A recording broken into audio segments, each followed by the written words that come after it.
Hello and welcome to The Discriminating Gamer, the board game review show that cannot wait until Season 6 of Netflix's House of Cards. I wonder what kooky shenanigans U.S. President Frank Underwood's going to get up to when they...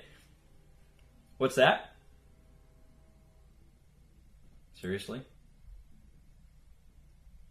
Okay, we'll cut it. We'll cut it.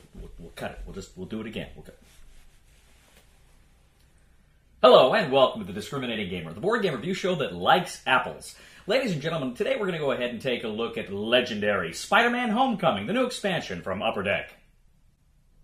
Better? What do I pay you for? Why didn't you warn me?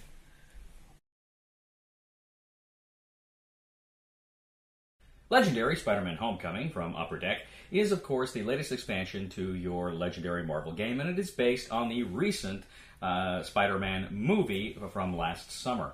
Now, this is kind of an unusual expansion for Legendary in a few ways, and I'll explain those presently. First of all, Spider-Man Homecoming contains screenshots of the movie rather than the artwork that we're used to from previous Legendary expansions. So that right there is something that's a first for Legendary Marvel, and not without some controversy I'll address later. But also, too, there are some other things going on. For instance, Coordinate is introduced in this set. Now, Coordinate is, of course, an ability that we have seen only in in Legendary encounters. You see that in Alien, Firefly, the others. Coordinate, of course, is an ability where one player can play that card to essentially give the other player the power of that card. He then discards the card and draws a new card.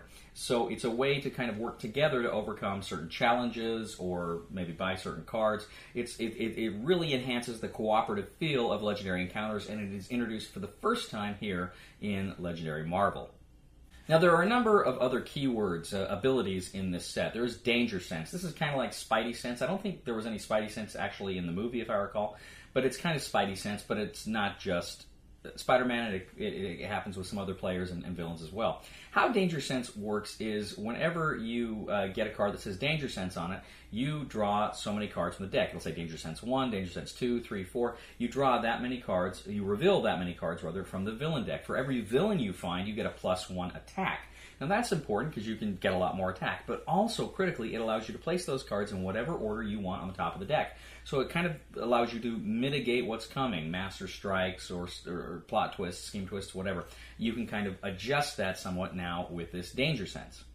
You also have Striker, and Striker kind of on some of your villains, it essentially enhances their ability to withstand your attacks. It increases their attack value depending on how many Master Strikes have come out, have been KO'd, or have been placed next to the villain. However many Master Strikes have come out, that increases their attack value by that number. You also have Wall Crawl, which is a keyword we've seen before. Essentially, when you you recruit a Wall Crawl card, it goes to the top of your deck instead of into your discard pile. Now, as we've seen with some of the other expansions with Marvel, you also have the two-sided Masterminds. You have the Epic Mastermind and the regular Mastermind, depending on if you want a harder challenge. So that's some kind of the new things we're looking at there. I'm not going to do a card breakdown. I usually do some of the highlights of the cards. I kind of don't have the time. You can see some of the photographs I'm posting here. But what I would like to do is kind of address some of the controversy about this particular expansion. There's, from what I've been gathering, what I've been reading and seeing, there's not been a lot of love for this expansion for a few reasons. First of all, the screen caps. A lot of people don't like the screen caps. They are purists. They just like the artwork.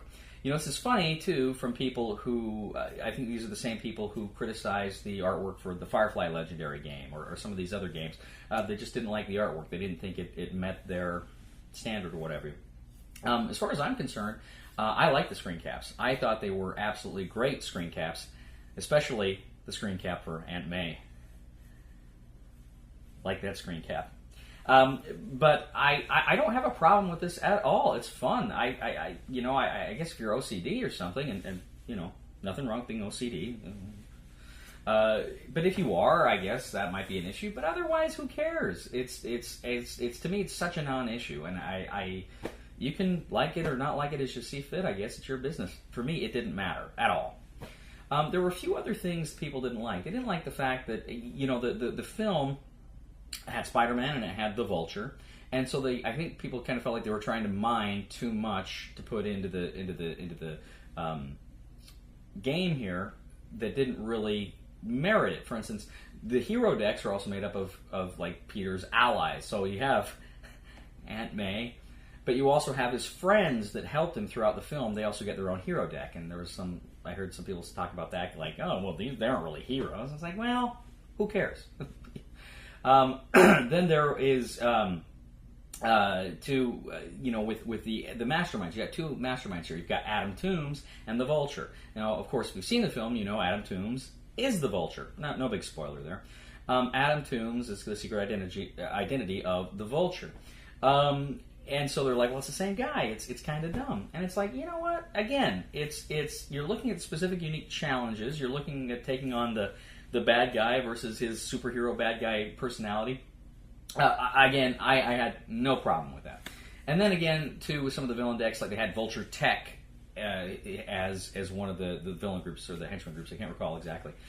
Again, I didn't care. In short, every criticism that was leveled against this game that I read from people, to me, I didn't care. To me, the game's the thing. Thematically, I love good thematic games, and okay, there's some wonkiness here thematically, but you know what there was in the DC deck building game, which I love. I don't care about that. And I didn't care about the wonkiness here either. It was a fun game. I really liked it. I liked the danger sense, how you're going ahead and you're deciding where you're going to place those cards back on the deck, and how you can try to mitigate it and keep putting Master Strike or Plot Twist lower if you had to. I actually really enjoyed that quite a bit. Generally, I liked the card abilities. It was fun seeing Wall Crawl again. You know, it was the coordinate ability is really cool. Seeing that for the first time in a legendary game, which is a great ability. May work against you if you really are a stickler for getting that individual victory. But if you're playing the cooperative game, which is really how you should play these Marvel games, if you're playing it as a cooperative game, it's great. It's wonderful. It's fun. So again, not a lot of love out there that I've been hearing for this set. I really enjoyed this set. I guess I must be the odd duck. Is it my favorite set? No. You know, there's other expansions I like better than this one. I wouldn't recommend, if you just got the base game, to run out and grab this one. There's ones I'd recommend before this one. You know, as far as the small box sets go, I really like Guardians of the Galaxy. I like the Captain America. There's others I've enjoyed. Even Pink Town Red, which is the first Spider-Man expansion, I think is the superior one to this one. But having said all that, I still thought this one was fun. I still liked it. And I gotta say, I am just pleased as punch. I cannot tell you how much, as a gamer, I appreciate, and I am really super excited that finally, there is a game company out there that actually had the courage and the class and the dignity to include time daily in a game. It's about time. I mean, it is the 21st century. More time daily now. Ladies and gentlemen, in short, what I am saying is I really enjoyed Spider-Man Homecoming. I thought this was a lot of fun, another great addition to Marvel Legendary. If you've got, you know, these problems with it, then don't buy it. That's fine. But you know what? You're missing out, because this was a fun to play. This was a very fun set, and I really enjoyed it. The recommendation for the discriminating gamer for Spider-Man Homecoming is, if you like Legendary, buy Spider-Man Homecoming. Thank you once again for joining us today on The Discriminating Gamer. As always, we ask you to please leave a comment for us on YouTube, on Board Game Geek, on our Facebook page, or on thediscriminatinggamer.com. We ask you to please like us on Facebook, subscribe to us on YouTube, and follow us on Twitter. We are The Discriminating Gamer, ladies and gentlemen. Just think about that for a second. Think about that. The absolute polarity, the differences of a game that could include Aunt May and Time Daily. Please somebody help me on my feet again, and I don't know where I'm going, and I don't know where I've been. Please somebody help me on the solid ground. It's a long time, and I'll be dying. Once a year I wind up in the band. Hello, and welcome to The Discriminating Gamer, the board game review show that cannot wait until Season 6 of Net6's House of Cards.